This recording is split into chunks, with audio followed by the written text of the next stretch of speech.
Now let us go and see how we can make use of our SQL database over here. Basically, we will be using Postgres, and for that we need some of the adapters.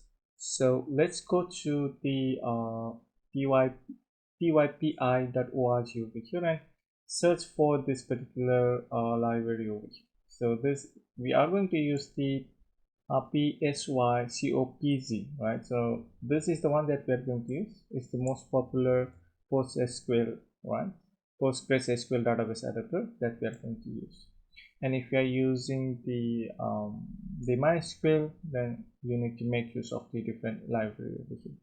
For now, we'll be using the PostgreSQL. So let's just go and copy this particular library over here, and we need to go and add it over here, right? So because we need to install that one, and similarly we will add the another library over here, that's the SQLAlchemy utils over here. It provides a various utility functionality for the database query, right?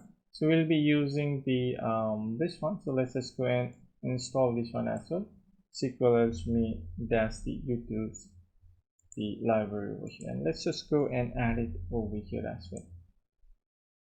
So we need to add this to our requirement.txt, and let's just go and install it.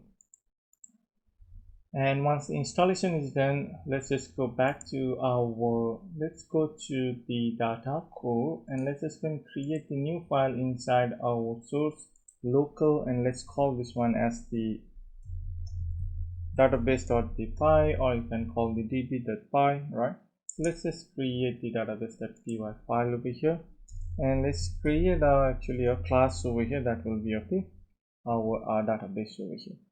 And let's create the default constructor over here, which will be of the def init, right? And let's create our default constructor, and let's just go and remove this one for now. First thing that we need to do is we need to create the URL, right? So let's just go and create the variable of the URL, and that will be from the URL. We need to import the URL.create actually, and for this one we need to import it, right? So let's just go and say from the SQLAlchemy engine import the URL. So let's just go and import that one, and also we need to import the create the engine as well from here. And once we have this create, we need to provide the if you go and take a look, we need to provide the driver name, username, password, host, port over here. So let's just go and add the driver name over here, and for the driver name we are going to use the Postgres. So for that, let's just add the Postgres over here. All right, Postgres plus what we have installed over here is this one, right? So let's just go and make use of this one,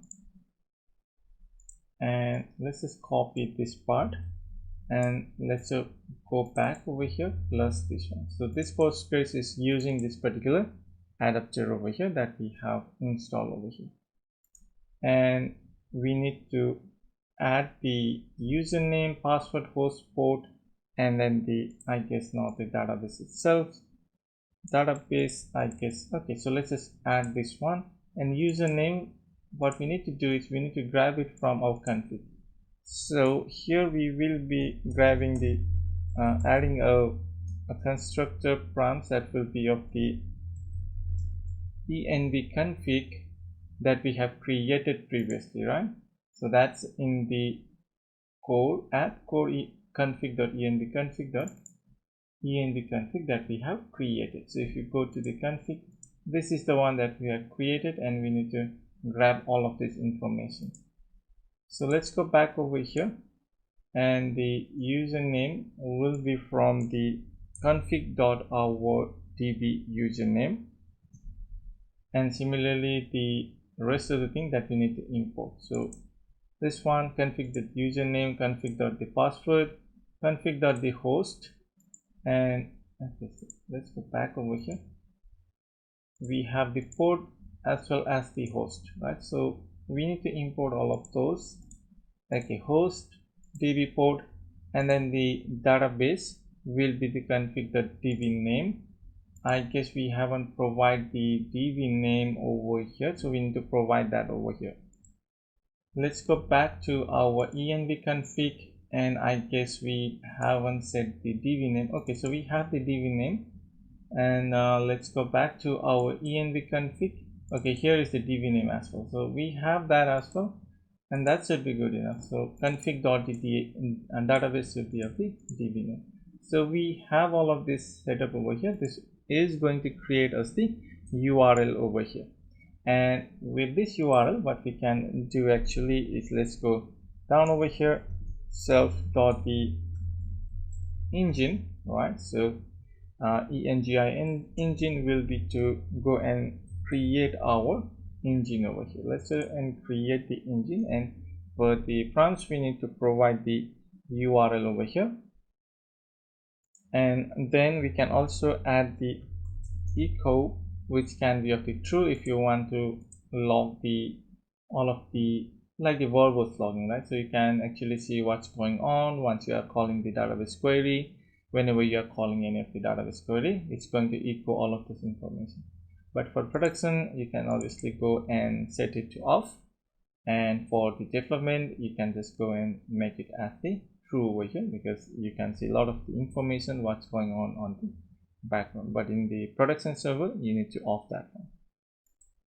And next what we need to do is we need to add the session. So self.the session or local session, whatever you want to call it over here. So we'll go and add the session maker over here from the SQLAlchemy ORM over here. Let's add that one, and in the here we need to provide some of the information. So let's just go add the self.the-engine. So if you take a look, you can see that we need to provide some of this information, and we will also provide the auto plus, expiry on commit, info, and all of this information. So let's just go and provide that. So the session will be the self.the-engine, and then okay, so what we'll do is we'll say this is the bind actually.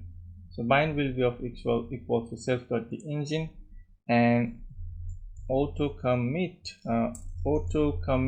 over here, auto plus should be of equals to the false, right? So we don't want to so we don't want to have that auto plus, as well as the auto commit. We don't want to have the auto commit over here as well, so we'll mark it as the false over here. So now we have self-started session, which is going to create a new session for us using the engine that we have set up over here. That's the Postgres engine, and it's not going to auto flush all of our transaction, right? As well as it will not go and auto commit all of our transaction over here. And we need to manually go and call the commit as well as the flush over here if we need to do so, like for the insert, update, and all of those, right? So now we have the session, and once we have the session, we also need the self.the. I will just go and add the base over here, which will be from, we need to import the base actually from what we have set up previously, that is on the source local base, and from here. So that is what we have set up over here, and we will import that over to self.the base will be equals to the base. And finally, once we have that, let's just go and add the method over here to go and grab our database, right? So let's say a def, and I'll just go and say create a function to get a db or to get a session over here. And once we have this particular it's going to return us, right? So it's going to return us actually the session. So for that, let's just go and add the generator I guess, and that generator will be of, we are going to provide the session, and then the I guess the none and none, that should be fine. And here we are going to create the, let's say we are going to create the DB, and that will be of the type will be of the session, right? So let's just go and add the session, and it will be of equals to the self.the session that we have defined. And now let's just go and add our try catch over here. So let's just go and say the try. In the try, we are going to yield the D database, not the DS, so it should be of the DB, right? Or you can call this one a session or the DB. So let's go and say this is of the currently as a DB or the database. And finally, we are going to close that particular connection. So yield the DB, it's going to actually go and create the new database session for us whenever we call the get session, or you can just make sure that it's called the get database or whatever you prefer, right? So that depending on your requirement. I'll just go and set this one as a SSIM session over here. So once we call the database dot the get session, it's going to create and give us the new database session over here.